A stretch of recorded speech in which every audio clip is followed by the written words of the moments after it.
El libro amarillo. Un libro de ocultismo absolutamente práctico. Samael Aún Beor. Kalki Avatara de la Nueva Era Acuaria Bogotá, Colombia, 1971. Prefacio por el maestro Garga Cuichines. Hay personas que tienen algún mérito ganado en vidas anteriores y al ver una obra como la presente el libro amarillo, hacen alguna práctica y de inmediato salen al mundo astral, pero con tan mala suerte que al regresar nuevamente al mundo físico y encontrarse con hermanos de la senda, cuentan sus experiencias, divulgan todo lo que les muestran y enseguida son tapados, es decir, no se les permite traer el recuerdo por mucho tiempo. Estos personajes se dirigen a nosotros pidiéndonos nuevas fórmulas para salir al astral, pero no nos dicen que ya salieron y que no guardaron silencio de sus experiencias astrales. Esto indica que todo hermano que salga al astral debe guardar silencio, es decir, no divulgar lo que vea o lo que le muestren si no quiere ser sellado de inmediato. Si es un bodhisattva le toca esperar hasta que llegue al estado aquel en que se cayó en vidas anteriores y una vez haya recuperado sus iniciaciones, de ahí en adelante le devuelven sus facultades y el iniciado vuelve a salir en astral, a tener videncia, a despertar conciencia, etc. Es muy interesante que el estudiantado conozca estos hechos, ya que son muchos a quienes les interesa tener facultades para salir en astral, pero para una mejor información de los estudiantes gnósticos, les voy a narrar un hecho histórico que por primera vez lo publicamos. Resulta que por allá en el final del año 1948 cuando yo era comenzante en estos estudios le pedía al maestro Aún Beor que me diera mantram para salir en astral y él me dio algunos. Para mí era determinante la salida en astral por cuanto yo anhelaba conocer en lo interno quién era ese personaje que me estaba dando estas enseñanzas. Se trataba nada menos que de vigilar al propio maestro, en aquel entonces Aún Beor. Yo pedía constantemente y hacía prácticas permanentes, daba saltos, en fin, yo hacía todo aquello que el estudiante es capaz cuando tiene anhelos de experimentar o investigar lo que se proponga, es decir, cuando hay de por medio un objetivo. En el caso mío el propósito era vigilar a aquel que me estaba instruyendo como maestro. No me da vergüenza decir esto porque con nosotros lo harán también muchos en la misma forma en que yo lo hice. Pues bien, después de haber hecho muchas prácticas, recuerdo que una vez salí en astral y lo primero que hice fue buscar al maestro y entonces pedí que se me llevara donde estuviera. Recuerdo que salí a una velocidad fantástica por muchas regiones hasta que fui a dar a una gran ciudad sintiendo el deseo de dirigirme a la periferia de la ciudad siempre en lo alto hasta que descendí en un barrio tenebroso muy oscuro, lleno de cantinas y callejuelas estrechas con gentes de mala índole. Una vez que estuve en tierra comencé a observar, a buscar por ventanas y puertas, pero yo no encontraba sino sucios cabaret, cantinas y lugares donde se vendía cerveza y se bebía toda clase de licores embriagantes. Por una ventana alcancé a ver a mi maestro y cuál no sería mi sorpresa cuando observé que al lado de él estaba un terrible demonio que le echaba la cola sobre el hombro y en la punta de la cola tenía una especie de aguijón o uña que la colocaba en el hombro izquierdo del maestro. Para mí aquello fue lamentable porque lo primero que me dije para mí mismo fue lo siguiente. Ve a este hombre que me prohíbe a mí que beba cerveza, en cambio él está en estos lugares de lupanares y vicio bebiendo nada menos que con un demonio. ¿Cómo sería para mí la desilusión y el susto que recibí que me pareció un cuadro desastroso a tal punto, que de inmediato regresé al cuerpo? Con aquella información que percibí directamente, esperé que se llegara la mañana para ir a visitar al maestro y ver qué cara ponía cuando yo le divulgara en qué cosas lo había cogido. Esto me hace recordar a muchos estudiantes gnósticos que se ponen a vigilar a los directivos, sacerdotes gnósticos o misioneros internacionales, etc., y resulta que los sentidos del estudiante no sirven, están imperfectos porque el estudiante es imperfecto, de manera que con sentidos sucios ven las cosas sucias y desastrosas. Pues bien, muy temprano me fui para donde el maestro, comencé a hablarle siempre con un poco de malicia y le dije, ¿maestro sabe que salí en astral? Y él me dijo, magnífico. Luego le conté que lo había visto a él bebiendo cerveza con un demonio. Mi sorpresa fue cuando le dije lo anterior y él se llenó de alegría, se puso feliz. Sin embargo mis propios demonios me decían, míralo cómo será de descarado que se alegra de que lo hayas visto con semejante personaje en tan bajos lugares, en lugar de estar triste y compungido porque lo has descubierto. El maestro me dijo que por qué no había entrado, yo le dije que no me gustaba entrar en esa clase de lugares, además le reproché eso de entrar a esos lugares, el maestro me dijo que tenía que hacerlo porque ese demonio necesitaba conquistárselo, no te puedo decir ahora quién es, pero a su tiempo te lo diré, es el único demonio que yo conozco que siente amor por sus discípulos, estoy persiguiendo algo que no te puedo decir ahora, pero me alegra que tú hayas presenciado aquel coloquio. En síntesis, lo que yo había visto, más tarde vino a dar sus resultados, se trataba nada menos que de romper la cadena que tenía atado al mundo y se logró romper el cerco tenebroso mediante el arrepentimiento de Belcebú y que ya conocen todos los estudiantes gnósticos. Sin embargo yo en aquella época nada sabía de estas cosas tan inteligentes que el maestro estaba planeando, yo juzgaba con mis sentidos imperfectos porque tenía la mente sucia. Por eso los estudiantes deben mejorar sus sentidos para que traigan buena información, se mejoran acabando con los defectos, se necesita con urgencia que el estudiante acabe con sus defectos para que sus sentidos mejoren y sus facultades regresen y puedan salir en astral, en estado de ginas y ver los resultados en forma precisa. Belcebú, aquel demonio, pasó a la logía blanca, porque protestó del mal que había hecho y quedó en manos de los maestros de la logía blanca, roto ese eslabón terrible que aprisionaba al mundo, fueron cayendo una cantidad de magos negros, que el maestro expresa en la revolución de Bel y también en el matrimonio perfecto. Hay hermanos que se ponen a deducir sin estar preparados, como lo que yo deducía en aquella época, por eso el maestro nunca me confió en ese tiempo nada de sus planes porque yo lo podía vender, en un discípulo lleno de defectos no se puede fiar. De ahí la necesidad de limpiar la mente y mejorarse utilizando las claves que el maestro da en todos sus libros, pero hay que ponerlos en práctica. Julio Medina Vizcaíno. Introducción. La adorable Madre Kundalini es el fuego abrasador del Espíritu Santo. Ella es Isis, María, Maya, Adonía, Insoberta, Rea, Cibeles, etcétera, etcétera, etcétera. Ella tiene millares de nombres adorables. Ella es amor. La electricidad, el magnetismo universal, la fuerza cósmica, las leyes de cohesión y gravedad planetaria fueron creadas por la Madre de toda adoración. Todos los planetas que brillan, centellean y palpitan en el inalterable infinito, descansan entre el seno delicioso de la bendita diosa Madre del mundo. La Señora de la Suprema Adoración conduce a sus niños de la mano, por la senda peligrosa del filo de la navaja. La Divina Madre permanece enroscada 3 veces y media en la iglesia corsígea. La Señora de toda adoración abre las 7 iglesias del Apocalipsis de la médula espinal. Debemos buscar a la Divina Madre en el Templo Corazón. La cruz de la iniciación se recibe en el Templo Corazón. Solo la adorable Señora del Amor tiene el poder de despertar a sus niños entre el seno profundo del Espíritu Universal de vida. La Madre debe convertirse en un lago sereno y sin tempestades, donde se refleje todo el panorama del cielo estrellado. Cuando la mente está quieta y en silencio, entonces la Divina Madre se goza en nosotros. Esa es la bienaventuranza. La paz solo se logra con el control de la mente. La pureza del pensamiento conduce a la perfección del yogi. Debemos venerar a los maestros. Debemos hacer nuestras prácticas esotéricas llenos de ardiente fe. Aquellos que tienen fe se convierten en seres inefables. La sabiduría y el amor resplandecen en la mente de aquellos que han alcanzado en Samadhi, el éxtasis de los santos. Con este libro de fuego ardiente, todos nuestros bien amados discípulos podrán convertirse en verdaderos maestros del Samadhi. Subid amadísimos por la senda de la iniciación con suma prudencia. Recordad que este camino está lleno de peligros por dentro y por fuera. Esta es la senda del filo de la navaja. Bebed el néctar de la inmortalidad en la fuente purísima del éxtasis. Hollad la senda de la perfecta santidad. La Divina Madre tiene el poder de abrir todos los chakras del cuerpo astral. Ella es la Señora de toda perfección. La Señora de perfección mora en los electrones. En ella meditan los sabios gnósticos, los místicos la adoran, los enamorados la levantan por el canal medular. Cuidad tu licor seminal. Evitad las poluciones nocturnas con el arcano AZF. Relajad vuestros músculos para la meditación. Mantened flexible vuestra columna espinal. No comáis carne de ninguna especie. Bebed agua pura. Levantaos en la aurora. Recordad que la miel de abeja es el alimento de la fraternidad universal blanca. Comed frutas, granos y plantas. Practicad la meditación diariamente. Recordad que la meditación es el pan diario del sabio. El libro amarillo es un libro de ocultismo trascendental y absolutamente práctico. Aquí tenéis, amadísimos, la yoga que se necesita a la nueva era acuaria. Sed amables para escuchar y bondadosos para juzgar. Que vuestro Padre que está en secreto, y que vuestra Divina Madre Kundalini os bendiga. El autor. Capítulo 1. El amor. La yoga moderna es especialmente gnóstica cristiana. La yoga moderna rechaza absolutamente el hatha yoga. Creemos muy sinceramente que las maromas del hatha yogi son propias de payasos y de circos. Eso no sirve para nada. Lo más grande que hay en la vida es el amor. Ninguna maroma de circo puede reemplazar jamás al encanto divino del amor. En los misterios de Eleusis los hombres y las mujeres se magnetizaban mutuamente entre las danzas misteriosas del amor. Entonces nadie pensaba en porquerías sino en cosas santas y puras. Las grandes fiestas de Eleusis, la alegría, la danza, el beso y la magia sexual, transformaban a los seres humanos en verdaderos dioses. Entre las delicias del amor los hombres y las mujeres encantan y despiertan a la bella durmiente, la divina serpiente Kundalini. Cuando una mujer y un hombre se adoran acumulan entonces las fuerzas terriblemente divinas de la Madre Cósmica. Esas centelleantes fuerzas espantosamente divinas, inundan con sus resplandores todos los chakras, centros, ruedas, flores de loto de los cuerpos internos del hombre. Los fuegos dorsales son geovísticos. Los fuegos del corazón son crísticos. En la frente centellean los rayos terriblemente divinos del Padre. Todas esas 3 clases de energía son puro semen transmutado. En el licor seminal se halla la clave de la redención humana. La energía seminal debe ser sublimada hasta el corazón. En el corazón la Divina Madre encuentra a su Hijo, el Cristo interno. La Madre y su Hijo viven en el Templo Corazón. La cruz de la iniciación se recibe en el Templo Corazón. Puede y debe haber conexión sexual, pero es preferible morir antes que cometer el crimen de derramar el semen. Cuando el mago derrama el vaso de Hermes, entonces las fuerzas terriblemente divinas de la diosa Isis, a quien ningún mortal ha levantado el velo, se retiran, se funden entre las corrientes universales, y el hombre se sumerge entre el abismo. El tremendo mantram, Yao, resume toda la ciencia del arcano AZF. Este mantram se debe vocalizar durante el trance amoroso de la magia sexual. I. Ignis, fuego. A. Agua, agua. O. Origo, principio, espíritu. El fuego hace fecundas las aguas de la vida para que nazca el Hijo del Hombre. El Hijo del Hombre es siempre hijo de un hombre y de una mujer.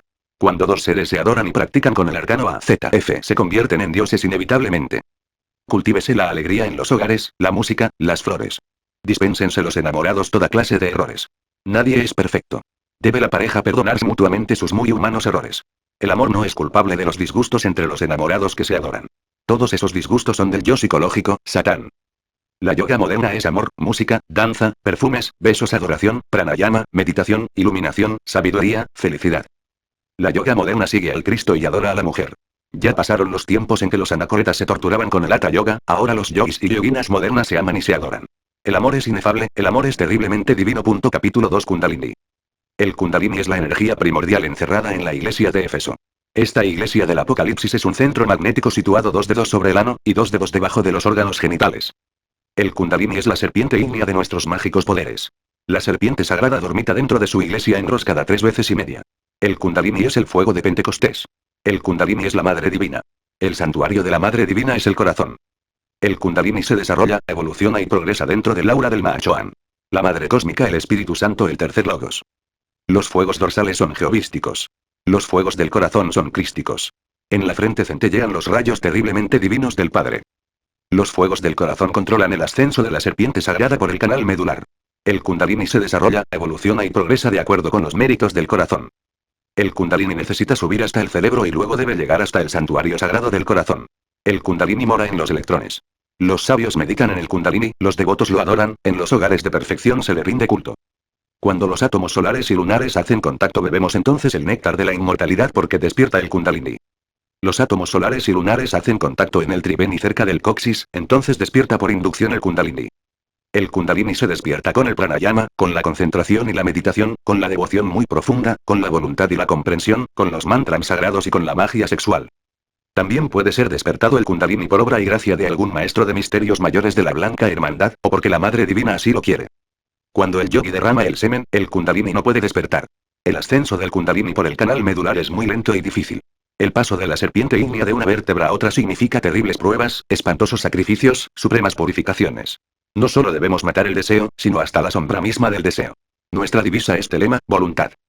Cuando el Kundalini llega hasta la glándula pineal, situada en la parte superior del cerebro, alcanzamos entonces al éxtasis perfecto. Debemos advertir que aun cuando el Kundalini tiene forma de serpiente, puede presentarse ante el devoto con la forma de la Madre Divina, Isis, Rea, Cibeles, María, etcétera, etcétera, etcétera. Cuando el Kundalini despierta, el devoto ve visiones maravillosas, y escucha múltiples sonidos. Cuando el Kundalini despierta se desarrollan entonces todos los poderes del alma. Cuando el Kundalini despierta el estudiante ve una luz muy brillante igual a 10.000 soles juntos que resplandecen de alegría al unísono con la iglesia de Éfeso. Si el devoto derrama el semen después de haber iniciado el ascenso del Kundalini por el canal medular, el Kundalini desciende entonces una o más vértebras según la magnitud de la falta. Ningún fornicario podría llegar a la realización cósmica. El agua es el habitáculo del fuego. Si derramamos el agua perdemos entonces el fuego. La castidad es el fundamento de la gran obra. Todo el poder del Kundalini se encuentra en el semen. Todo aquel que logra llevar esta energía del Kundalini hasta la glándula pineal, alcanza de hecho la supraconciencia, el estado de Nirvikalpa Samadhi. El que llega a estas alturas es un iluminado, un dios. El Kundalini yace en la cavidad triangular conocida como Triángulo Celestial, centro de la iglesia de Éfeso. El templo maravilloso de Éfeso es un loto esplendoroso. Ese loto tiene 4 pétalos. La iglesia de Éfeso tiene la luminosidad de 10 millones de soles. La tierra elemental de los sabios corresponde a esta flor de loto. Cuando la serpiente sagrada abre la iglesia de Éfeso se nos confieren poderes sobre las criaturas elementales que viven en las entrañas de la tierra. Entonces podemos obrar sobre los terremotos. Cuando la serpiente llega a la altura de la próstata se abre la iglesia de Esmirna. Este chakra tiene 6 pétalos. El chakra prostático nos confiere el poder de crear. Sería imposible toda creación sin el chakra prostático. El inmortal Babaji, el Cristo yogi de la India cuyo cuerpo data de muchos millones de años que se pierden en la noche de los siglos, es el supremo rector del chakra prostático. Babaji maneja toda vida, y tiene el poder de crear y volver nuevamente a crear. El agua elemental de los sabios, el Enseminis, es el elemento de este chakra. Todo aquel que abre la iglesia de Esmirna, tiene poder sobre las aguas y las tempestades. El ascenso del Kundalini a la región del ombligo, nos confiere el poder de obrar sobre el fuego de los volcanes. El chakra de la región del ombligo es la iglesia de Pérgamo. Este chakra tiene 10 pétalos. El fuego elemental de los sabios es el elemento de este chakra. Cuando el Kundalini llega a la altura del corazón, se abre entonces la iglesia de Tiara, y se nos confiere el poder de obrar sobre los 4 vientos. El loto del corazón tiene 12 pétalos y su elemento es el aire elemental de los sabios. Todo aquel que quiera aprender a meterse con su cuerpo físico dentro de los mundos suprasensibles, debe despertar el chakra del corazón. Esto es lo que se conoce como ciencia Ginas. El cuerpo humano puede salirse del plano físico y entrar en los mundos suprasensibles. Cuando la serpiente sagrada llega a la altura del corazón se abre la iglesia de Tiara y nos volvemos intuitivos. El ascenso del Kundalini a la región de la laringe nos confiere el poder de oír las voces de los seres que viven en los mundos suprasensibles. Ese chakra laríngeo es la iglesia de Sardis. Al llegar a estas alturas, el Kundalini florece en los labios fecundos hecho verbo. El chakra laríngeo tiene 16 pétalos. Cuando el Kundalini llega a la altura del entrecejo se abre la iglesia de Filadelfia. Este es el ojo de la sabiduría. En este centro magnético mora el Padre. El chakra del entrecejo tiene 2 pétalos y es el trono de la mente. Cuando la mente materia se transforma en mente Cristo recibimos el manto de los Budas y el ojo de Shiva. Todo aquel que despierta el chakra frontal se vuelve clarividente. Cuando el Kundalini llega a la glándula pineal se abre la iglesia de la Odisea. Este chakra tiene 1000 pétalos resplandecientes. Esta es la corona que brilla como una aureola de luz en la cabeza de los santos. En la glándula pineal existe el átomo del Espíritu Santo. Entonces recibimos la blanca paloma del Espíritu Santo y nos llenamos de iluminación, sabiduría y omnisciencia. En la iglesia de Éfeso conquistamos la tierra. En la iglesia de Esmirna, el agua. En la iglesia de Pérgamo, la tierra. En la iglesia de Tiatira, el aire. En la iglesia de Sardis, el fluido acásico. En la iglesia de Filadelfia, conquistamos la mente y en la iglesia de la Odisea conquistamos la luz. Así es como nos hacemos reyes y sacerdotes de la naturaleza, según la orden de Melquisedec. En el campo magnético de la raíz de la nariz se halla el átomo del Padre. En la glándula pituitaria, el átomo del Hijo y en la pineal el átomo del Espíritu Santo. Capítulo 3 Los 2 testigos. Los 2 testigos se enroscan en la espina dorsal formando el santo 8. Los 2 testigos enroscados en la espina dorsal forman el caduceo de Mercurio. Los 2 cordones simpáticos se hallan situados a los lados derecho e izquierdo de la espina dorsal. Los 2 testigos ascienden alternativamente de izquierda a derecha hasta formar un nudo maravilloso en el espacio comprendido entre las 2 cejas. Luego prosiguen por las fosas nasales. El cordón simpático que procede del lado derecho sigue su curso por el izquierdo y viceversa. El que procede del lado izquierdo resulta frío. El que procede del lado derecho es caliente. El frío es lunar. El caliente es solar. Por este par de cordones simpáticos ascienden hasta el cerebro los átomos solares y lunares de nuestro sistema seminal.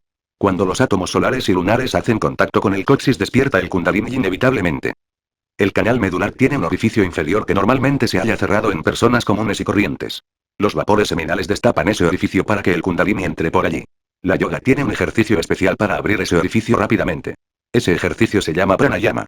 El Kundalini al ascender victorioso de chakra en chakra desata los nudos e impedimentos que se oponen al ascenso del Kundalini. Es necesario advertir a los hermanos gnósticos que debemos aprender a polarizar el fuego sagrado del Kundalini.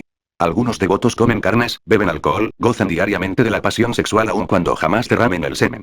El resultado es que ellos polarizan el fuego en los chakras del bajo vientre, y pierden la felicidad de gozar del loto de los 1000 pétalos, la iglesia de la Odisea. Este chakra es el ojo de diamante que nos confiere el éxtasis perfecto, la dicha inefable de los hombres dioses. El poder de salir conscientemente en espíritu y en verdad para viajar por las regiones del nirvana. Todos aquellos que hayan levantado la serpiente sobre la vara deben ser absolutamente castos en pensamiento, palabra y obra. Deben practicar diariamente la meditación interna, y no ser glotones, ni bebedores de licores, ni carnívoros. Siempre aseados, siempre ordenados, siempre puros. Así se polariza el fuego en la iglesia de la Odisea. Entonces gozamos del éxtasis. Los 2 testigos tienen el poder de despertar el Kundalini. Estas son las 2 olivas y los 2 candeleros que están delante del dios de la tierra. Y si alguno les quiere dañar sale fuego de la boca de ellos, y devora a sus enemigos. Y si alguno les quisiere hacer daño, es necesario que él sea así muerto. Estos tienen potestad de cerrar el cielo, que no llueva en los días de su profecía, y tienen poder sobre las aguas para convertirlas en sangre, y para herir la tierra con toda plaga cuantas veces quisieren. Apocalipsis 2. Vers. 3, 4, 5, 6. Aquellos que están trabajando con el Kundalini deben tener una fe inquebrantable en la Divina Madre. Ella es la que conduce de la mano a su devoto. Ella es la que conduce a su niño de chakra en chakra. Ella es la que asiste al estudiante gnóstico, y lo enseña y corrobora y prepara para que se realice. Todo devoto debe rogarle a su Madre Divina le conceda el fuego sagrado, y después del advenimiento del fuego, todo devoto debe meditar diariamente en la Divina Madre. Ella lo enseñará, ella le llevará de la mano, ella guiará sus pasos en la senda difícil del filo de la navaja. Esta senda está llena de peligros por dentro y por fuera. El Swami Sivananda da una oración que sirve para meditar en la Divina Madre. Esa oración es la siguiente. Madre Divina, yo soy tuyo, tú eres mi único refugio y sostén. Protégeme, guíame, ten piedad de mí. Sabed, hermanos, que la Divina Madre siempre responde. Sin su gracia sería imposible llevar el Kundalini de chakra en chakra hasta la iglesia de la Odisea. Capítulo 4 Canto mántrico para despertar el Kundalini. Los mantras sagrados tienen el poder de despertar el Kundalini. El ángel Aroch, ángel de mando, nos enseñó el canto mántrico más poderoso que existe en todo el universo para despertar el Kundalini. Cantó el ángel un canto tan conmovedor, un canto tan dulce, y nosotros nos sentimos llenos de éxtasis. Luego el ángel nos invitó a seguir su ejemplo y nosotros cantamos. Ese canto mántrico se escribe así. Candil bandil rrrrrrrrrrrr. Ese canto mántrico se canta así. Can. Con voz alta. Gil. Con voz baja. La letra R debe vocalizarse como imitando el ruido de un motor, pero con voz semejante a la del niño. Así, hermanos, así es como se canta el canto del Kundalini. Todos aquellos que están trabajando con el Kundalini no deben olvidar las letras. Sabed, amados, que la letras tiene el poder de transmutar el licor seminal en distintos valores energéticos. El licor seminal debe transmutarse en 7 tipos de energía escalonada. Los 7 grados de poder del fuego. La letras debe hacerse resonar como un silbo muy fino y apacible. Se aprietan los dientes de arriba con los de abajo, para dar ese silbo finísimo y muy delicado. Esa es la sutil voz que el yogi debe aprender a entonar y manejar. El yogi debe tener el vaso de Hermes, herméticamente tapado. El yogi que sufre de poluciones nocturnas, o que fornica diariamente o constantemente, se parece al hombre que quiere llenar un cántaro, o barril, sin fondo. El yogi debe transmutar el licor seminal en 7 tipos de energía. La letras, tiene el poder de transmutar el licor seminal en 7 tipos de energía escalonada. La crilla de Babaji, el Cristo yogi de la India, enseña el poder de las letras, el silbo dulce y apacible. Detrás del silbo muy fino que el yogi sabe producir con su boca, está la sutil voz, un silbo aún mucho más fino, que cuando resuena en el cerebelo confiere al yogi el poder de salir instantáneamente en cuerpo astral. Todos aquellos devotos que estén trabajando con el Kundalini, no deben dejar de practicar con las letras. Las entonadas así como un silbo muy fino, transmuta el licor seminal en el fuego sagrado del Kundalini. El canto mántrico del ángel Aroch, y el silbo dulce y apacible, son urgentes para despertar el Kundalini. Capítulo 5. Los hijos de la sabiduría. Todo verdadero matrimonio gnóstico puede y debe engendrar hijos de la sabiduría. Sabed, amados discípulos, que los hijos de la sabiduría, no son hijos de fornicación. Cuando los matrimonios gnósticos quieren brindar cuerpo a algún gran maestro de la logía blanca, deben inevitablemente bajar a la 9ª esfera con el arcano 9 del tarot. Ese arcano es el sexo. La madre de los hijos de la sabiduría se prepara durante 9 meses antes de crear con el poder Kriya Shakti. Durante este tiempo ella debe orar mucho a la Madre Divina rogándole con todo el corazón, con toda el alma, que le dé la felicidad de concebir en su vientre a un gran maestro, para ayudar a la humanidad. Son 9 meses de preparación, 9 meses de castidad, santidad, meditación, antes de efectuar el acto secreto con el marido. El futuro padre del niño, tampoco debe ser fornicario. Él debe abstenerse durante 9 meses. Él y ella solo deben orar mucho a la Divina Madre, rogándole la dicha de tener por hijo a un gran maestro. Los esposos no deben comer carnes. Los esposos deben ser vegetarianos. Los esposos deben ser castos en pensamiento, palabra y obra. La cópula sagrada se efectúa en primavera durante el mes de las flores, mayo. En el mes de mayo desciende el Buda para bendecir a la humanidad. Se debe efectuar el acto un día viernes en la aurora. A esa hora está vibrando intensamente el lucero de la mañana. La pareja debe retirarse del acto sin haber eyaculado el licor seminal. Las jerarquías lunares saben utilizar un gameto masculino y un óvulo materno para hacer fecunda la matriz. La madre debe acostarse cada mes en posición diferente, un mes a la derecha y otro hacia la izquierda. Así es como el cuerpo de la criatura que está entre el vientre recibirá todo el beneficio cósmico. En la Lemuria se efectuaba todo este trabajo dentro de los grandes templos de misterios. Entonces no existía el dolor en el parto. Así es como vienen al mundo los hijos de la sabiduría. Este es el sistema creador del Kriya Shakti. Con este sistema antiquísimo que se pierde en la noche de los siglos, todo matrimonio yogi podría brindar vehículo físico a cualquiera de los grandes maestros de la venerable logía blanca.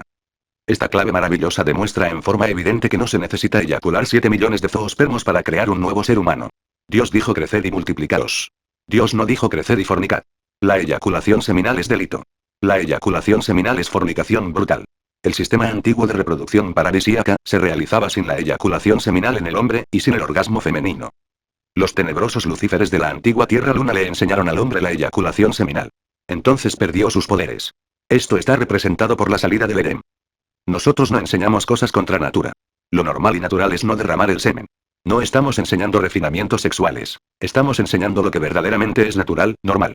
La gente se escandaliza porque la piedra filosofal es piedra de tropiezo y roca de escándalo para los malvados. La piedra de tropiezo es el sexo. Los malvados odian la magia sexual. A los malvados les repugna todo aquello que les quite la plena satisfacción de sus pasiones carnales. Los malvados sienten repugnancia por la castidad. Esa es la ley de esas pobres gentes. Viven para gozar del placer carnal, y odian la castidad. Capítulo 6. Urbaratus. La magia sexual, el arcano AZF, es conocida en la India con el término sánscrito Urbaratus. Todo aquel que practica con el arcano AZF es llamado en la India, Urbaratus Yogi. El gran arcano se encuentra en un libro hindostán titulado Secrets of Yoga. Su autor es un yogi del sur de la India. Causa horror saber que los tenebrosos bonzos del clan de Dakrupas, dedicados al tantrismo horrible y fatal, eyaculan el licor seminal durante sus prácticas de magia negra. Los bonzos tienen una técnica fatal para reabsorber el semen derramado. Esa técnica es el bajroli desgraciadamente mal empleado. No queremos ampliar nada sobre el bajroli aplicado en su aspecto, o fase puramente negativa, porque sabemos que existen muchas personas de mentalidad débil que podrían fácilmente caer en el horrible tantrismo de los bonzos.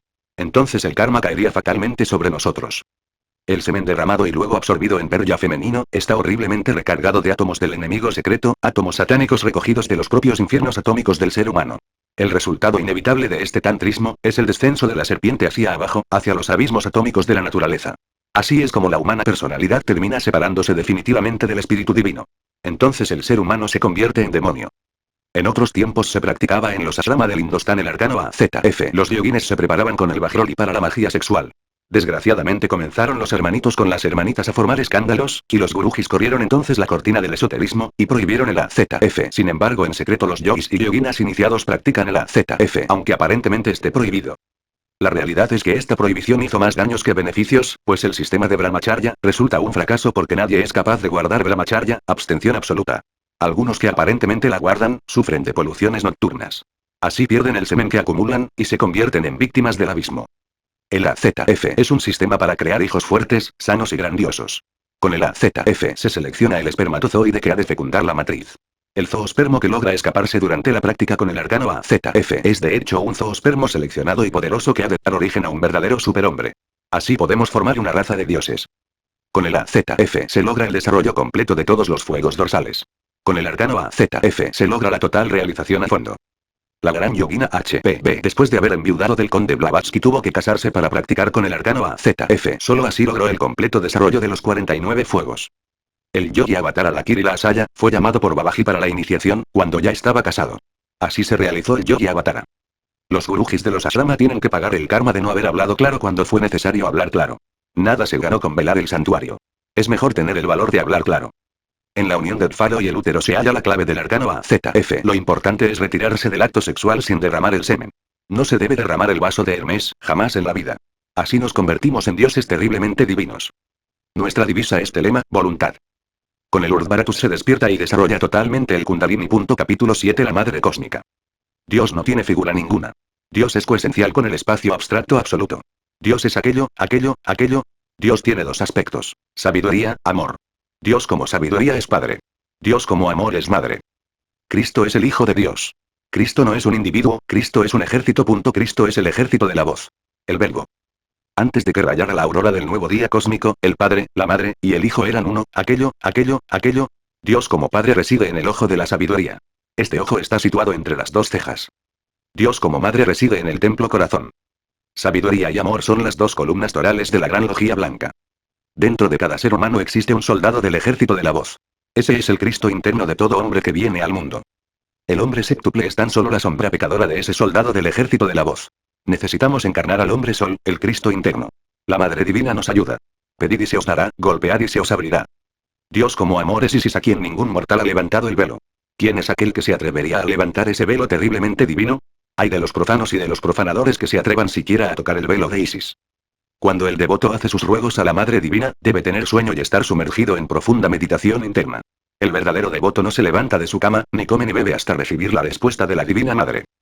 La Madre Cósmica no tiene forma, pero gusta tomar alguna forma para contestar al suplicante. Puede presentarse como Isis, Rea, Cibeles, Tonantzin, María, etcétera.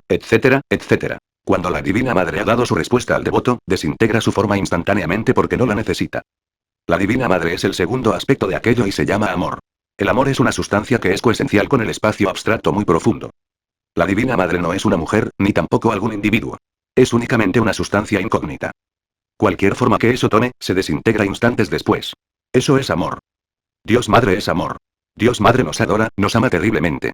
La diosa madre del mundo sube por el canal medular convertida en serpiente de fuego cuando trabajamos con el arcano AZF. La diosa madre del mundo es Devi Kundalini. La Divina Madre lleva a su niño en sus brazos amorosos. El Cristo interno de cada hombre es ese niño. La Madre es aquello, Isis, amor, misterio. El devoto que quiera poderes debe pedírselos a la Divina Madre. El verdadero devoto se humilla ante Dios Madre. Si el devoto verdaderamente se resuelve a corregir sus errores y a hollar la senda de la santidad, puede pedir a la Divina Madre el perdón de su karma pasado y la Madre Divina lo perdona. Pero si el devoto no se corrige ni sigue la senda de santidad, es entonces inútil pedir perdón a la Madre Divina, porque ella no lo perdona. La Madre Divina perdona a sus hijos arrepentidos verdaderamente. Ella sabe perdonar a sus hijos porque son sus hijos. Todo el karma de las malas acciones, de pasadas reencarnaciones, puede ser perdonado por la Madre Divina. Cuando el arrepentimiento es absoluto, el castigo sale sobrando. Capítulo 8. Pranayama crístico egipcio. Prana es el gran aliento. Prana es el Cristo cósmico. Prana es la vida que palpita en cada átomo, como palpita en cada sol. El fuego arde por prana. El agua fluye por prana. El viento sopla por prana. El sol existe por prana. La vida que tenemos es prana. Nada podría existir en el universo sin prana. No podría nacer el insecto más insignificante, ni brotar la más tímida florecilla sin el prana. Prana existe en el alimento que comemos, en el aire que respiramos, en el agua que tomamos, en todo. Cuando la energía seminal es sublimada y transformada totalmente, provee el sistema nervioso de riquísimo prana, el cual queda depositado en el cerebro como vino de luz, como energía crística maravillosa. Existe una estrecha conexión entre la mente, el prana y el semen. Controlando la energía seminal con la fuerza de la voluntad, habremos logrado todo porque la mente y el prana quedarán entonces bajo nuestro control. Aquellos que derraman el semen no podrán jamás en la vida controlar la mente ni el prana. Esos son los fracasados. Quien logre el control sexual, logrará también el control de su mente, y el control del prana. Esa clase de hombres alcanzan la liberación. Esa clase de hombres logran el elixir de larga vida. Todos los inmortales que viven con el Cristo Yogi de la India, el divino Babaji, conservan sus cuerpos físicos a través de millares de años sin que la muerte pueda contra ellos.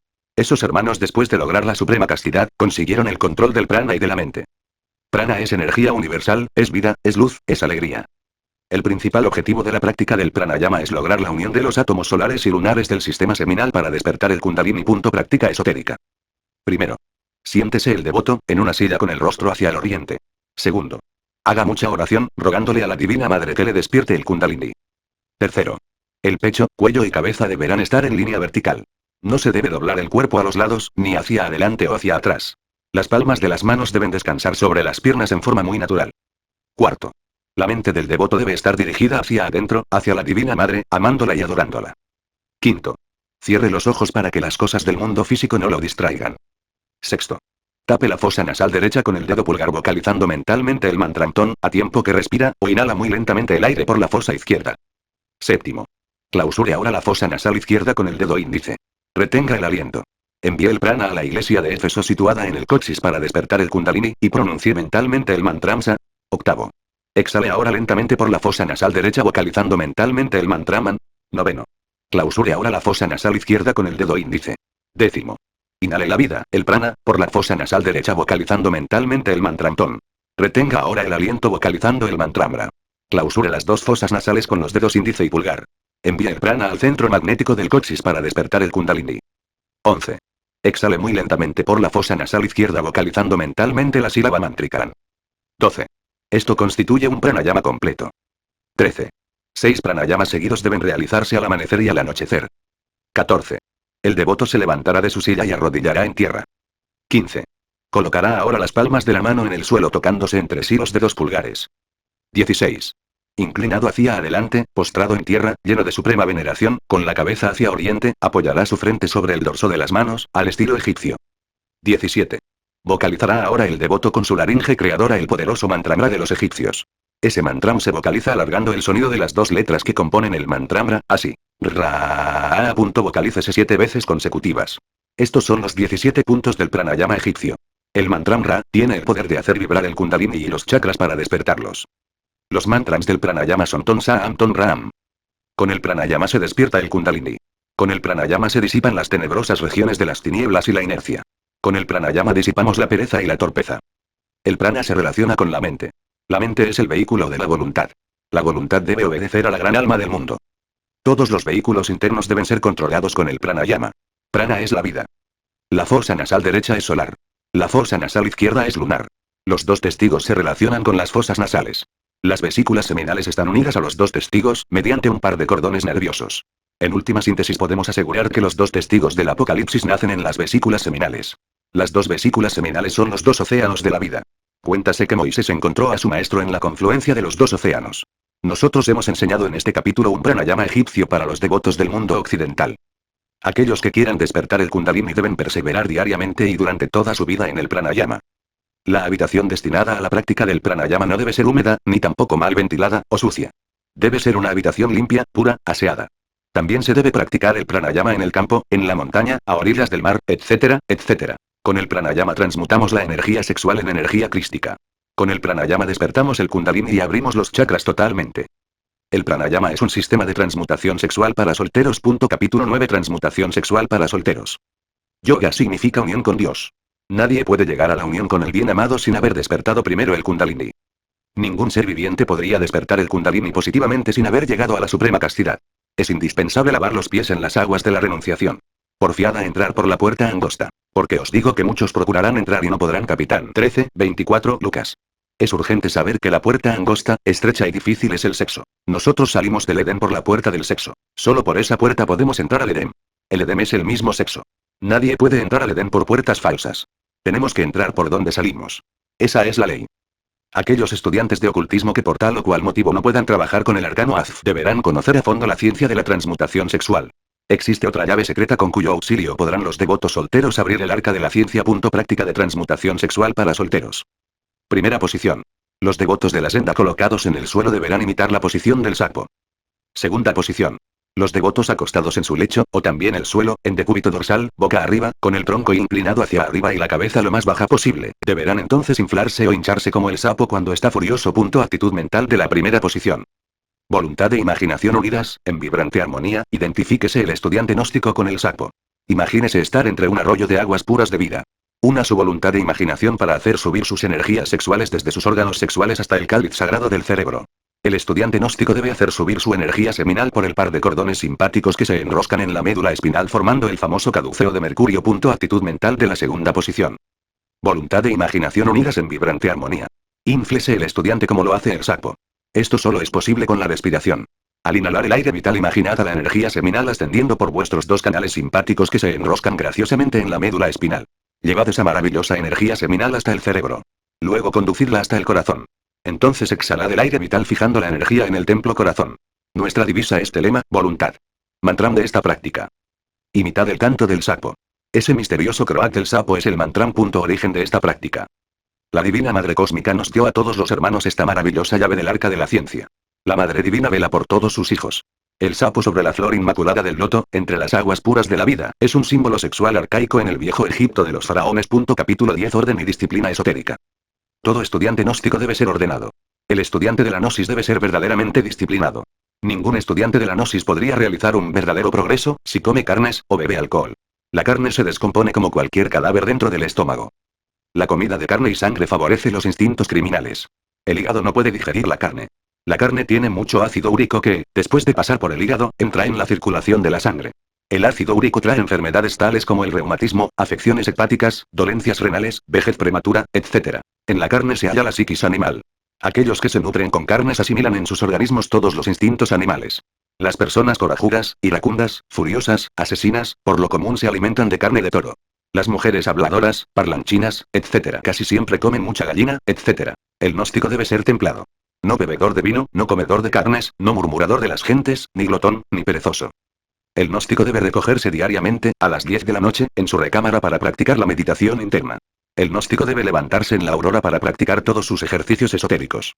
El gnóstico debe ser aseado, pulcro, decente, caballeroso, honrado, siempre cumplido, siempre alegre, nunca airado con nadie ni contra nadie.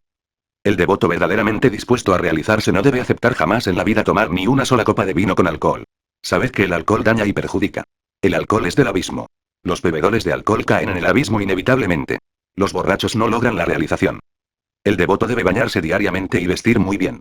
El gnóstico desaseado, aquel que jamás se baña, aquel que anda siempre en el más grande desaliño, le ocasiona daño a la humanidad porque con su propaganda de muy mal gusto, aleja a muchos de estos estudios. Las gentes se dicen entonces, ¿así son los gnósticos? Yo no quiero degenerarme. Yo no entraré en estos estudios. Etc. El gnóstico no debe ser fanático. Debemos estudiar todo, rechazar lo inútil, y aceptar lo útil. La gnosis no está contra ninguna religión, escuela, orden o secta. Hemos luchado por la depuración moral de muchas escuelas, religiones y sectas.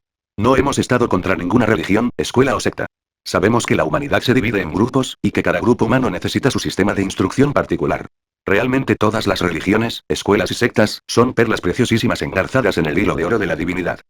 Nosotros debemos levantar iglesias para que en ellas puedan oficiar todas las religiones sin distinción de nombre o credo. Realmente las religiones son inefables y divinas. Todas las escuelas, religiones y sectas se necesitan.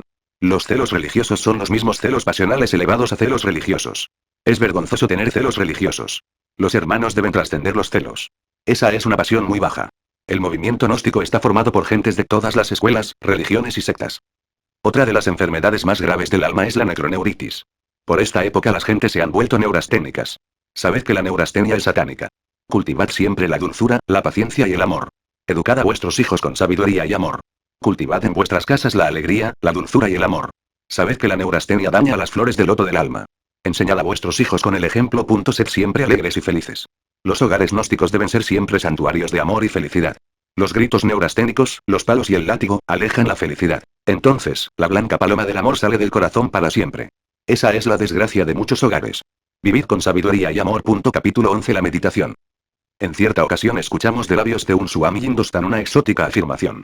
Explicó aquel maestro ante su auditorio la necesidad del Hatha Yoga, como indispensable para alcanzar las alturas del Samadhi. Dijo el yogi que muchas personas no habían logrado nada en la meditación interna, a pesar de sus largos esfuerzos y entrenamiento diario. Conceptuaba el Swami que esas clases de fracaso se deben a la exclusión de Hatha Yoga.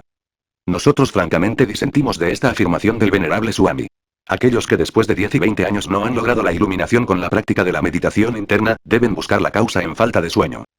Es urgente combinar la meditación con el sueño. Capítulo 12. Primeras experiencias clarividentes y clariaudientes. Si el yogín persevera en la meditación interna, si es constante, tenaz, infinitamente paciente, después de cierto tiempo aparecen las primeras percepciones clarividentes. Al principio solo puntos luminosos, luego aparecen rostros, cuadros de la naturaleza, objetos como en sueños en aquellos instantes de transición que existe entre la vigilia y el sueño. Las primeras percepciones clarividentes levantan el entusiasmo del discípulo. Estas percepciones le están demostrando que sus poderes internos están entrando en actividad. Es urgente que el estudiante no se canse. Se necesita muchísima paciencia. El desarrollo de los poderes internos es algo muy difícil. Realmente son muchos los estudiantes que comienzan, pero muy pocos aquellos que tienen la paciencia del santo Job.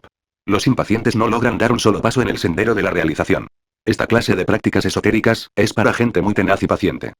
En la India sagrada de los Vedas, los yogis practican la meditación interna 4 veces al día. En nuestro mundo occidental, debido a la preocupación por el diario vivir, y al duro batallar por la existencia, solo se puede practicar la meditación una vez diaria. Con eso es suficiente. Lo importante es practicar diariamente sin dejar ni un solo día. La repetición incesante, continua, tenaz, al fin pone a girar los chakras, y después de algún tiempo comienzan las primeras percepciones clarividentes y clariaudientes. Las manchas luminosas, los cuadros de luz, las figuras vivientes, los sonidos de campanas, las voces de personas o de animales, etc., indican con exactitud que el estudiante está progresando en el desarrollo de sus poderes internos. Todas esas percepciones aparecen en instantes en que, sumergidos en profunda meditación, nos hallamos adormecidos. Muchísimas clases de luces comienzan a aparecer, con la práctica de la meditación interna. Al principio el devoto percibe luces blancas y muy brillantes. Esas luces corresponden al ojo de la sabiduría, el cual se halla situado en el entrecejo.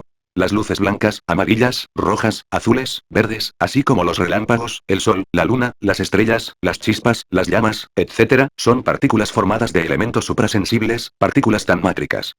Cuando aparecen pequeñas bolitas luminosas resplandeciendo con colores blanco y rojo, es señal absolutamente segura de que estamos progresando en la práctica de la concentración de pensamiento. Llegará el instante en que el devoto logra ver a los ángeles, o a los arcángeles. Tronos, potestades, virtudes, etc. El estudiante suele ver también entre sueños, durante la meditación, templos grandiosos, ríos, valles, montañas, hermosos jardines encantados, etc. Suelen presentarse durante las prácticas de meditación ciertas extrañas sensaciones que a veces llenan de miedo al devoto. Una de esas sensaciones es un corrientazo eléctrico en el chakra del coxis. También en el loto de los 1000 pétalos, situado en la parte superior del cerebro, suelen sentirse ciertas sensaciones eléctricas. El devoto debe vencer al miedo si quiere progresar en el desarrollo de sus poderes internos. Algunas personas tienen estas visiones en pocos días de prácticas. Otras personas comienzan a tener las primeras visiones después de 6 meses de ejercitamientos diarios. En el primer periodo de entrenamiento diario, solo nos relacionamos con seres del plano astral. En el segundo periodo de ejercitamiento esotérico, nos relacionamos con los seres del mundo mental. En el tercer periodo, nos relacionamos con los seres del mundo puramente espiritual. Entonces comenzamos realmente a convertirnos en investigadores competentes de los mundos superiores. El devoto que ha comenzado a tener las primeras percepciones de los mundos superiores, debe ser al principio como un jardín sellado con 7 sellos. Aquellos que andan contándole a otros todo lo que ven y oyen, fracasan en estos estudios porque se les cierran las puertas de los mundos superiores. Uno de los peligros más graves que asaltan al devoto, es la vanidad y el orgullo. Muchos estudiantes se llenan de orgullo y vanidad cuando comienzan a percibir la realidad de los mundos suprasensibles, entonces se autocalifican como maestros, y sin haber logrado el pleno desarrollo de sus poderes internos, comienzan a juzgar a los demás erróneamente, fundamentados en sus incompletas percepciones clarividentes. El resultado de este proceder equivocado, es que el devoto se echa entonces mucho karma encima porque se convierte en calumniador del prójimo y llena entonces el mundo de lágrimas y dolor. El estudiante que ha tenido las primeras percepciones clarividentes debe ser como un jardín sellado con 7 sellos, hasta que su maestro interno lo inicie en los grandes misterios, y le dé orden de hablar. Otro de los graves errores que asaltan a todos aquellos que se someten a la disciplina esotérica, es despreciar la imaginación. Nosotros hemos aprendido que la imaginación es el translúcido. El espejo del alma, la divina clarividencia. Para el devoto, imaginar es ver. Cuando el chakra frontal comienza a girar, las imágenes que vienen al translúcido, se tornan brillantes, resplandecientes, luminosas. El devoto debe distinguir entre la imaginación y la fantasía. La imaginación es positiva. La fantasía es negativa, perjudicial, dañina para la mente porque puede conducirnos a las alucinaciones y a la locura. Todos aquellos que quieran despertar la clarividencia despreciando la imaginación, caerán en el mismo absurdo de aquellos que quieran practicar la meditación con absoluta ausencia del sueño. Esas gentes fracasan en el desarrollo de sus poderes internos. Esas gentes violan las leyes naturales, y el resultado inevitable es el fracaso. Imaginación, inspiración, intuición, son los tres caminos obligatorios de la iniciación. Primero aparecen las imágenes, y por último penetramos en un mundo puramente espiritual. Todo clarividente necesita la iniciación. La clarividencia sin la iniciación esotérica, conduce al estudiante al mundo del delito. Es urgente recibir la iniciación cósmica. Si un clarividente penetra en el subconsciente de la naturaleza, podrá leer allí todo el pasado de la Tierra y de sus razas. Allí encontrará también a sus seres más queridos. Podrá ver, por ejemplo, a su amada esposa casada con otros hombres, o tal vez adulterando. Si el clarividente no tiene la iniciación, confundirá el pasado con el presente, y calumniará entonces a su esposa diciendo: ella me está siendo infiel. Ella es adúltera porque yo soy clarividente y la estoy viendo en los mundos internos en pleno adulterio. En el subconsciente de la naturaleza existen los recuerdos de nuestras pasadas reencarnaciones. Si un clarividente penetra en el infraconsciente de la naturaleza, hallará allí todas las maldades de la especie humana. En el infraconsciente de la naturaleza vive el Satán de todo ser humano, el yo psicológico. Si el clarividente no ha recibido la iniciación de los santos. El clarividente sin iniciación verá allí al Satán de los santos reviviendo incesantemente todos los crímenes y maldades que ellos cometieron en antiquísimas reencarnaciones, antes de ser santos. Empero el clarividente inexperto y falto de iniciación, no sabría distinguir realmente entre el pasado y el presente. Entre el Satán de un hombre y el ser verdadero de un hombre. El resultado sería la calumnia. El clarividente inexperto diría: ese hombre que se cree santo, es un asesino, o un ladrón o un terrible mago negro. Porque yo con mi clarividencia así lo estoy viendo. Eso es precisamente lo que se llama calumnia. Muchos clarividentes han degenerado horriblemente en calumniadores. Uno de los graves peligros de la calumnia es el homicidio. El hombre celoso, desconfiado, etcétera, etcétera, encontrará en el infraconsciente de la naturaleza todas sus dudas y sospechas convertidas en realidad. Entonces calumniará a su esposa, a sus amigos, a sus vecinos, a los maestros, diciendo: ya veis, yo tenía razón en mis dudas. Mi amigo es un ladrón, o un mago negro, o un asesino. Mi esposa está adulterando con fulano de tal, como yo lo he sospechado, mi clarividencia no falla, yo no me equivoco, etcétera, etcétera. El pobre hombre, debido a su falta de iniciación, no tendría capacidad de análisis suficiente como para darse cuenta de que ha penetrado en el inconsciente de la naturaleza, donde viven sus propias creaciones mentales. Considerando todos estos peligros, es menester que los estudiantes esoteristas no lancen juicio sobre las personas. No juzguéis para que no seáis juzgados. El devoto debe ser como un jardín sellado con 7 sellos. Aquel que ya tiene las primeras percepciones clarividentes y clariaudientes es todavía un clarividente inexperto y si no sabe callar se convertirá en un calumniador de las personas. Solo los grandes iniciados clarividentes no se equivocan. Rama, Krishna, Buda, Jesucristo, Hermes, etcétera, etcétera, fueron verdaderos clarividentes infalibles, omniscientes. Capítulo 13. La sutil voz. Existe un místico sonido que el yogi debe aprender a escuchar. Los aztecas conocieron ese místico sonido. Recordemos al cerro de Chapultepec. Un códice mexicano representa sobre el cerro a un grillo. En la Roma antigua de los Césares el grillo era vendido entre jaulas de oro a precios elevadísimos. Los magos de la antigua Roma compraban ese animalito para emplearlo en la magia práctica. Si tenemos ese animalito cerca a la cabecera de la cama, y si meditamos en su canto delicioso, entonces escucharemos la sutil voz en instantes de estar dormitando. Este fenómeno es semejante al de 2 pianos igualmente afinados. Si tocamos, por ejemplo, la nota sigue cualquiera de los 2 pianos, en el otro piano se repite la misma nota sin que mano humana la toque. Este es un fenómeno vibratorio muy interesante que cualquiera puede comprobar. Cosa exacta sucede con el canto misterioso del grillo. Dentro del cerebro humano existe el místico sonido que resuena cuando el animalito canta. Es cuestión de afinidad y vibración. No es problema la alimentación de ese animalito, sabemos que se alimenta de vegetales, también se come la ropa en las casas de familia, y la gente le teme porque nadie quiere perder su ropa. Cualquiera puede conseguir ese animalito en el monte. Aquel que sabe escuchar la sutil voz, puede salir instantáneamente en cuerpo astral cada vez que quiera. Si el devoto se concentra en el canto del grillo, si el yogi medita en el canto del grillo, si el yogi se adormece escuchando ese canto, pronto resonará dentro de su cerebro el mismo canto, el místico sonido, la sutil voz. Entonces las puertas del misterio están abiertas. En esos instantes puede el gnóstico levantarse de su lecho con toda naturalidad y salir de su casa en cuerpo astral. No se trata de levantarse con la mente, lo que estamos diciendo debe traducirse en hechos. Levántese el devoto, levántese de su cama con entera naturalidad que la naturaleza se encargará en esos instantes de separar el cuerpo astral del cuerpo físico. Fuera del cuerpo físico sentimos una voluptuosidad espiritual deliciosa. No hay mayor placer que aquel de sentirse el alma desprendida. En los mundos superiores podemos platicar con los dioses inefables. En los mundos superiores podemos estudiar a los pies del maestro. Así nos libertamos de tanta teoría, así bebemos en la fuente viva del conocimiento. Todo devoto debe aprender a escuchar la sutil voz. Con el místico sonido, el devoto puede realizar maravillas y prodigios. Si el devoto quiere escuchar el místico sonido, su concentración debe ser perfecta. Al principio el estudiante escuchará muchos sonidos, pero si se concentra con intensidad en el canto del grillo, al fin logrará escucharlo. Entonces habrá victoria. Con el místico sonido llegamos inevitablemente a la iluminación. El místico sonido en última síntesis procede del corazón tranquilo. El origen remoto del místico sonido debemos buscarlo en la Madre Divina. El devoto debe orar mucho rogándole a la Divina Madre, que le conceda la gracia de escuchar el místico sonido. Con la gracia de la Madre Divina todo devoto puede tener la dicha de escuchar el místico sonido que nos permite la salida instantánea en cuerpo astral. El devoto que quiera realizar con éxito estas prácticas debe entregarse a la meditación interna cuando verdaderamente se sienta con bastante sueño. Sabed que todo ejercicio esotérico de meditación con ausencia del factor sueño, es dañoso, inútil, estéril. Daña la mente y arruina el cerebro. La meditación interna debe combinarse inteligentemente con el sueño. Si el estudiante gnóstico desafortunadamente no tiene en su poder el maravilloso animalito mencionado en este capítulo, entonces debe hacer resonar las letras, así. SSSSSSSSSSSSS, como un silbo muy fino y delicado, labios entreabiertos y los dientes de arriba tocándose con los dientes de abajo, detrás de ese finísimo sonido, se halla la sutil voz que nos permite la salida instantánea en cuerpo astral. Para la meditación interna debe escoger el devoto una posición bien cómoda. A continuación vamos a mencionar dos posiciones bien cómodas. Posición de hombre muerto. Acuéstese el devoto en posición de cadáver. Coloque los brazos a los costados apoyados sobre la cama o sobre el suelo, donde se haya acostado, estire bien las piernas como la tienen estiradas los cadáveres, junte luego los talones entre sí separando las puntas de los pies a derecha e izquierda en forma de abanico. Posición de estrella flamígera. Acuéstese el devoto en posición de estrella flamígera, abriendo las piernas y brazos a derecha e izquierda y con el cuerpo bien relajado, tenemos la figura de la estrella de 5 puntas.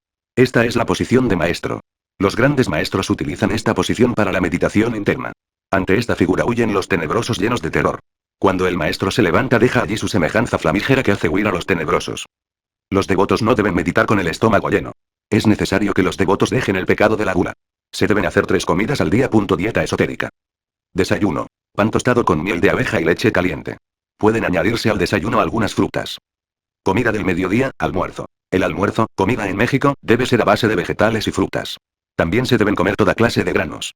La carne está prohibida a los hermanos de la senda. Cena. Leche caliente y pan con miel de abejas. Eso es todo, nada más. La meditación debe realizarse a las 10 de la noche. También se debe meditar al amanecer. Si el estudiante practica a las 10 de la noche y al amanecer, progresará entonces rápidamente. Capítulo 14. Estado de Ginas. El hiperespacio puede ser demostrado matemáticamente con la hipergeometría. La ciencia Ginas pertenece al hiperespacio y a la hipergeometría. Si conocemos el volumen, tenemos que aceptar también el hipervolumen como base fundamental del volumen. Si aceptamos la esfera geométrica debemos aceptar también la hiperesfera. El hiperespacio permite a los gnósticos realizar actos extraordinarios. Jesús pudo sacar su cuerpo de entre el sepulcro a los 3 días, gracias al hiperespacio. Desde entonces el maestro resucitado vive con su cuerpo dentro del hiperespacio. Todo iniciado que recibe el elixir de larga vida, muere pero no muere. Al tercer día se escapa del sepulcro utilizando el hiperespacio. Entonces el sepulcro queda vacío. La desaparición o aparición de un cuerpo en el espacio objetivo tridimensional, o el paso de una persona a través de un muro se realizan con pleno éxito cuando se utiliza científicamente el hiperespacio. Los gnósticos científicos colocan su cuerpo físico en estado de ginas y se mueven conscientemente en el hiperespacio. Cuando el cuerpo del yogi se mete en el hiperespacio, decimos que se encuentra en estado de ginas. El yogi en estado ginas, puede pasar por entre el fuego sin quemarse, puede caminar por sobre las aguas como lo hizo Jesús, puede flotar en los aires. Puede atravesar una roca o un muro de lado a lado sin recibir ningún daño. La ciencia de Ginas se fundamenta en el hiperespacio y es una rama especial de la física atómica. Las personas ignorantes que jamás en la vida han estudiado hipergeometría niegan los estados de Ginas. Esa clase de gente son dignas de piedad porque son ignorantes. La vieja geometría se fundamenta en la hipótesis absurda de que por un punto en un plano se puede con seguridad completa trazar una paralela a una recta, pero solamente una, hablando en sentido esencial. El movimiento gnóstico rechaza el punto de vista euclidiano de las 3 conocidas dimensiones, por estar ya totalmente anticuado para la era atómica. La llamada paralela única, suspendiéndose en el sentido especial absoluto, se multiplica dentro de las distintas dimensiones del hiperespacio. Entonces ya no es única. La paralela única de Euclides es un sofisma para atrapar gente ignorante. La gnosis rechaza esa clase de sofismas. El movimiento gnóstico revolucionario no puede aceptar el postulado indemostrable que dice, por un punto cualquiera de nuestra mente se puede trazar una paralela real a la realidad visible y solamente una.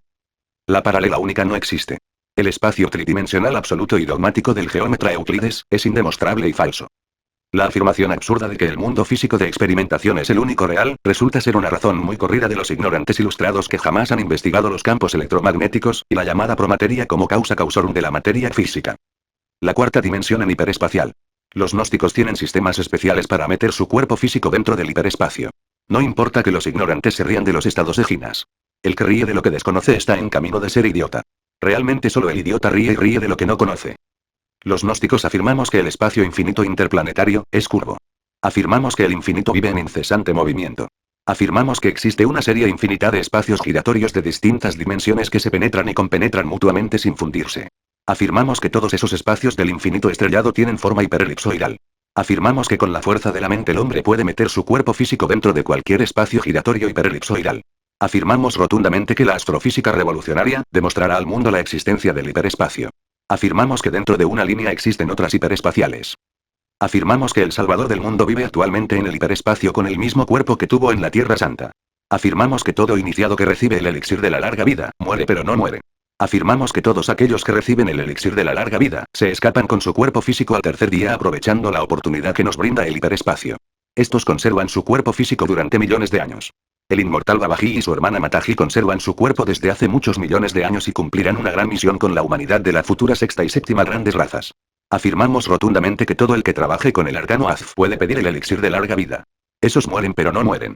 Afirmamos que todo ser humano puede poner su cuerpo físico en estado de Ginas en el instante que quiera, si verdaderamente tiene fe en la Divina Madre. Todo sabio del aire elemental puede dar el gran salto. Los maestros de la ciencia Ginas pueden fugarse de la Tierra para vivir en otro planeta con el cuerpo físico que aquí tienen. Ellos pueden llevarse ese cuerpo de carne y hueso para otro planeta. Ese es el gran salto. Algunos hombres de la ciencia Ginas ya dieron el gran salto. Con el pranayama se logra el poder que nos permite poner el cuerpo físico en estado de Ginas. Existen muchas claves para poner el cuerpo físico en estado de Ginas. Es urgente practicar el pranayama antes de usar esas claves. Resulta interesante que los testigos Ida y Pingala, en última síntesis, tienen sus raíces en los testículos derecho e izquierdo del varón, y en los ovarios de la mujer. Por ese par de canales nerviosos suben los átomos solares y lunares del sistema seminal, hasta el cáliz, el cerebro. Las dos fosas nasales y los órganos sexuales se hallan conectados mediante los dos testigos. Esto nos invita a reflexionar. Realmente el pranayama es, entre otras cosas, un sistema de transmutación sexual para los solteros. Todo gnóstico debe empezar sus prácticas ginas después de haberse preparado intensamente con el pranayama. Los grandes maestros de la yoga flotan en el aire cuando están practicando pranayama. Solo puede flotar en el aire el cuerpo que se escapa de la ley de gravedad. Solo pueden escaparse a esa ley el cuerpo que se mete dentro del hiperespacio. Con la fuerza mental conscientemente manejada podemos meter el cuerpo físico dentro del hiperespacio. La ciencia Ginas es cuestión de vibración. Por encima y por debajo de los límites de percepción objetiva existen mundos colocados en otras dimensiones.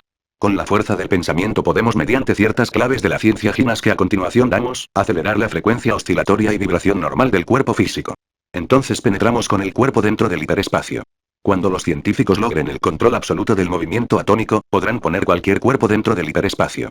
Los devotos de la religión Ginas antes de sus prácticas con el pranayama, deben orar a la Divina Madre suplicándole que les dé el poder de poner el cuerpo físico en estado de Ginas. Se debe practicar muchísimo pranayama para conquistar los poderes de Ginas. El estudiante debe seleccionar cuidadosamente la clave que más guste para practicar la ciencia Ginas. Es urgente que el estudiante comprenda que la religión Ginas exige castidad absoluta y suprema santidad. Recordad, bien amado discípulo, que los poderes divinos de la ciencia Ginas son muy sagrados. Estos poderes solo se pueden utilizar para sanar enfermos a distancia, para curar, para entrar en los templos de la logia blanca, para estudiar las maravillas de la creación entre el seno de la naturaleza. Todo aquel que intente hacer uso egoísta de los poderes Ginas, se convertirá en un horrible demonio, y rodará inevitablemente al abismo. Ley es ley. El karma castiga a los abusadores. El devoto debe escoger la clave Ginas que más le guste, y practicar con ella diariamente, intensamente hasta lograr la victoria. Esta ciencia no es para los débiles, ni para la gente versátil, voluble, inconstante. Esta ciencia es para la gente que tenga tanta paciencia como la del santo Job. Esta ciencia es para gente tenaz, incansable, valerosa, firme como el acero. Esta ciencia no es para gente escéptica. Esas personas no sirven para la ciencia Ginas. Esta ciencia no se puede exhibir jamás porque la logia blanca lo prohíbe. La ciencia de los Ginas no es cuestión de prestidigitación, ilusionismo o cosa por el estilo. Esta ciencia es terriblemente divina y solo se practica en secreto. Cuando el autor de este libro quiso hacer demostración pública de la ciencia Ginas, intervino instantáneamente el maestro Moria, diciendo: hace 10 años te estamos ayudando y ahora quieres exhibir tus poderes. Los poderes son muy sagrados. Los poderes no se deben exhibir en público. Desde entonces comprendimos que la ciencia Ginas es secreta. Muchos quisieran demostraciones. Nosotros los hermanos del templo no somos conejos de laboratorio. Real es aquello que uno mismo experimenta. Nadie puede experimentar en pellejo ajeno. Nosotros damos la clave para que cada cual experimente en su propio pellejo. A la gente que está llena de dudas, a los escépticos, les aconsejamos que no se metan en esos estudios porque se pueden volver locos. El batallar de antítesis tremendas puede desquiciar el cerebro de los escépticos y conducirlos al manicomio. La ciencia Ginas es para la gente que tenga una fe inquebrantable como el acero. Esto no es para personas llenas de dudas. Van a continuación las claves Ginas para la gente llena de fe. Primera clave. Acuéstese el devoto del lado izquierdo. Apoye la cabeza sobre la palma de la mano izquierda. Adormézcase el devoto, vigile su propio sueño, conviértase en un vigilante de su propio sueño cuando el devoto comience a ver las visiones propias del ensueño, levántese muy despacio de su cama, pero conservando el sueño como un tesoro precioso. Antes de salir de su casa el devoto debe dar un saltito con la intención de quedar flotando en el ambiente circundante. Si al dar el saltito el devoto flota sobre el ambiente, es porque su cuerpo físico entró en estado de Ginas. Si el devoto no flota, es porque no está en estado de Ginas. Cuando el devoto se halla en estado de Ginas, puede salir de su casa con toda confianza, sin temor ninguno. En estado de Ginas pueden los devotos viajar a los lugares más remotos de la Tierra en pocos instantes. Si el devoto fracasa en el experimento, si no logra en primer momento el estado de Ginas, no debe desalentarse, métase entre su cama y repita el experimento tantas veces cuantas horas y minutos tenga la noche. Algunos logran el triunfo inmediatamente, esos son los afortunados aquellos que practicaron la ciencia Ginas en antiguas reencarnaciones. Otros nunca han practicado esa ciencia y tienen que empezar por lograr ese poder practicando pranayama y ejercitándose durante varios años hasta lograr los poderes Ginas. Realmente esta clave resulta una modificación del sonambulismo, un sonambulismo voluntario, provocado. Durante el sueño funcionan tremendas energías subconscientes que el devoto debe aprovechar como palanca para meter su cuerpo dentro del hiperespacio. Segunda clave Ginas. Existe una almendra muy común llamada vulgarmente ojo de venado. Esa almendra tiene maravillosos poderes Ginas. El devoto debe adormecerse teniendo en su mano esa almendra. Colóquese el devoto en la misma postura de la clave anterior, pero conservando en su mano derecha la maravillosa almendra. Es urgente recordar que esa almendra tiene un genio elemental maravilloso que puede ayudar al devoto a poner su cuerpo en estado de Ginas. Durante esta práctica debe el devoto adormecerse pronunciando el mantra Mimbia. Entonces concurrirá un genio elemental que le ayudará a poner el cuerpo en estado de Ginas. El devoto debe levantarse de su cama conservando el sueño como oro puro. Antes de salir de casa, el devoto debe dar un saltito con la intención de flotar en el ambiente. Si el devoto flota puede salir de su casa en estado de Ginas. Si no flotaré, repita el experimento horas o meses o años hasta lograr la victoria. Tercera clave. Existe un maestro cuyo nombre es Owara. Este Ginas ayuda realmente a todos aquellos que lo llaman en nombre del Cristo. El devoto se acostará en la misma posición anterior, pero llamando al Ginas Owara en nombre de Cristo, diciendo: en nombre del Cristo, por la majestad del Cristo, por el poder del Cristo, yo te llamo Owara, Owara, Owara. Poned mi cuerpo en estado de Ginas. Repítase esta invocación muchísimas veces hasta entrar en sueño, luego levántese el estudiante conservando el sueño como oro puro. Dé el devoto un saltito con la intención de flotar en el espacio. Si flota es porque ya está en estado de Ginas. Si no flota métase entre el lecho y repítase el experimento. Cuarta clave. Siéntese el devoto ante una mesa. Posición de brazos cruzados sobre la mesa. Adormézcase el devoto con la cabeza apoyada sobre sus brazos cruzados. Debe el devoto invocar a los maestros Ginas para que le ayuden en estas prácticas. Puede llamarse a Babaji, el Cristo Yogi de la India, o a su hermana Mataji. Puede invocarse a Arpócrates o a San Pedro, etc. Cuando ya el estudiante comience a soñar, levántese de la silla, sin hacerse razonamientos de ninguna especie, automáticamente, instintivamente y conservando el sueño como oro puro. Entonces el estudiante debe dar un salto lo más largo que pueda con la intención de flotar en el espacio. El devoto debe marcar en el suelo con un lápiz el sitio exacto hasta donde llegó el salto. Diariamente el estudiante debe repetir el experimento incansablemente, pacientemente, pintando siempre una raya en el suelo con un lápiz para marcar el largo de cada salto. Este sistema es maravilloso porque el estudiante Ginas va apreciando sus grados de progreso Ginas.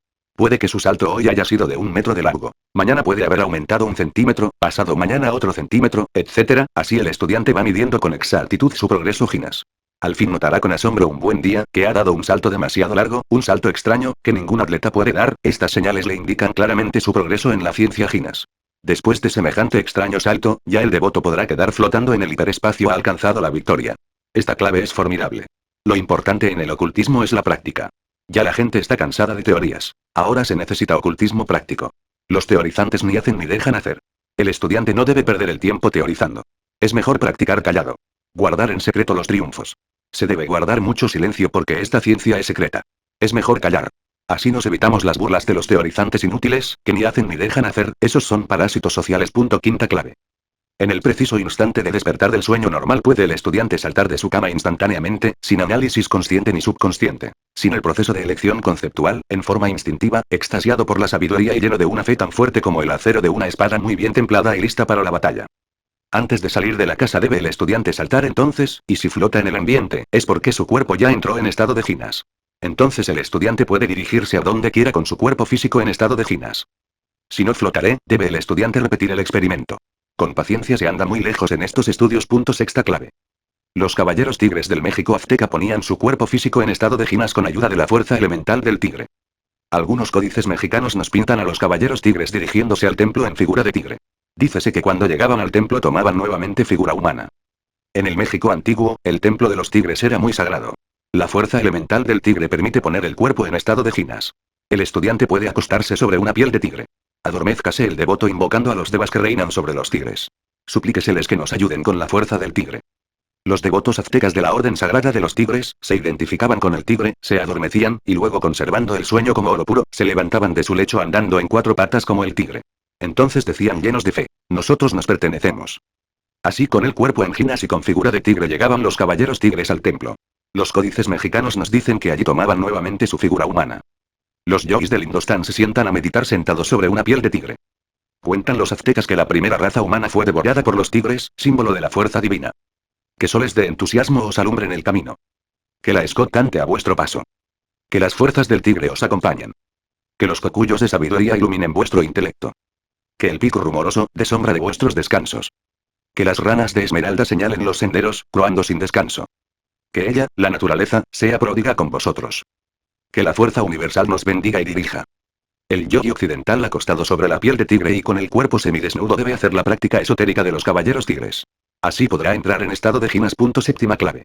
Aquellos que saben salir en cuerpo astral, pueden invocar su cuerpo desde lejos. Lo primero que hace el gnóstico que va a trabajar con esta clave, es salirse en cuerpo astral. Cuando ya se halla lejos de su cuerpo puede llamar a cualquiera de los maestros ginas y suplicarle que le traiga su cuerpo, puede invocarse a Arpócrates, Babaji, Mataji, San Pedro, Oguara, etc. Se ruega por el Cristo, se pide por el Cristo, se suplica por el poder del Cristo. Entonces los genios ginas, sacan el cuerpo de la cama, y lo traen al devoto que lo pide. Antes de llegar el cuerpo ante el devoto, se ven primero unas bolas que vienen. La última bola es de color rojo. Detrás de esa bola viene el cuerpo en estado de ginas. Cuando ya el cuerpo se va acercando, el estudiante siente entonces que los hombros se le van poniendo pesados. Es tremenda la emoción que se siente cuando el cuerpo viene ante nosotros. Lo más curioso que asombra, es cuando descubrimos que el cuerpo físico también tiene conciencia, responde a lo que le preguntamos. Los devotos deben dominar en estos instantes toda emoción y controlar la mente para no fracasar en el experimento. Si el devoto se deja llevar de la emoción, entonces instantáneamente ambos, cuerpo y devoto, regresan instantáneamente a la cama, y fracasa el experimento aquí. Trabajo de mesa.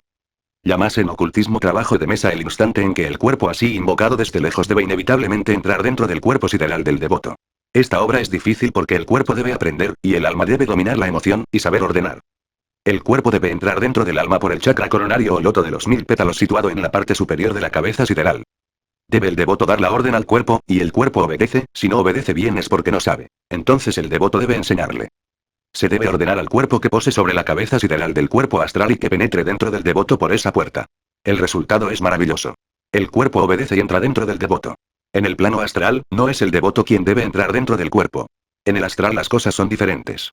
Allí es el cuerpo quien tiene que entrar dentro del devoto. Así es como los devotos quedan con su cuerpo dentro del plano astral. El sistema ginas de esta clave séptima, es para gente ya muy práctica en el uso y manejo del cuerpo astral. Con el cuerpo en estado de ginas podemos visitar los templos de la Gran Logía Blanca y recibir enseñanza directa de los grandes maestros que iniciaron la aurora de la creación. Esto es lo que se llama ocultismo práctico, esto es lo que se necesita ahora urgentemente. Ya los estudiantes de las distintas escuelas de ocultismo, se cansaron con justa razón de tanta teoría. Desgraciadamente la mayor parte de estudiantes quieren conseguir poderes regalados, sin esfuerzo, sin sacrificio, con toda clase de comodidades, rápidamente, en pocos días, como soplar y hacer botellas. Nosotros debemos advertir que todo cuesta en la vida, nada se consigue regalado. El que quiera tener estos poderes ginas, debe tener la paciencia del santo Chop, el valor del tigre, la tenacidad del toro y sed inagotable de verdadera sabiduría divina. Esta ciencia no es para gente inconstante. Los inconstantes, es mejor que renuncien a estos estudios. Esta ciencia tampoco es para gente curiosa. Con las leyes cósmicas no se puede jugar impunemente sin quemarse. Ley es ley, y lo sagrado se debe respetar. Sustancias ginas. Existen muchas sustancias que ayudan en la ciencia ginas. El estudiante de ocultismo debe conocer esas sustancias y manejarlas. La ciencia ginas es terriblemente divina. El huevo órfico, huevo de oro de Brahma, el huevo egipcio, etc., simboliza claramente la materia prima de la gran obra.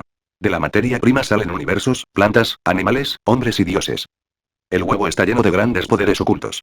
El huevo de gallina es utilizado para los estados ginas. Fírula. Entibiese un huevo entre el agua. Despúntese por la parte puntiaguda. Extráigase la clara y la yema. Se debe extraer clara y yema por el orificio practicado en el huevo. Redúzcase a polvo la corteza del huevo. Ese polvo es utilizado por los yogis para la ciencia ginas. Antes de hacer las prácticas ginas todas las noches, debe el devoto echarse ese polvo en el pecho y debajo de los brazos, en la región vellosa de los sobacos. Después abríguese bien el estudiante y comience sus prácticas ginas.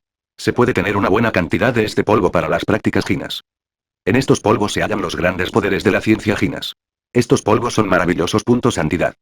El estudiante que se encuentra estudiando y practicando la ciencia ginas debe inevitablemente acabar con 3 pecados: ira, codicia, lujuria. Solo así es posible evitar el ataque de los tenebrosos. Si el estudiante no corrige estos defectos tampoco logrará un progreso realmente positivo en el sentido completo de esta palabra. Vestuario. Los varones que se entregan a la ciencia ginas deben usar para sus prácticas únicamente un pantalón de baño de color amarillo. Eso es todo. El cuerpo desnudo resulta mejor para las prácticas ginas, porque los chakras giran libremente sin el estorbo de la ropa. Mujeres.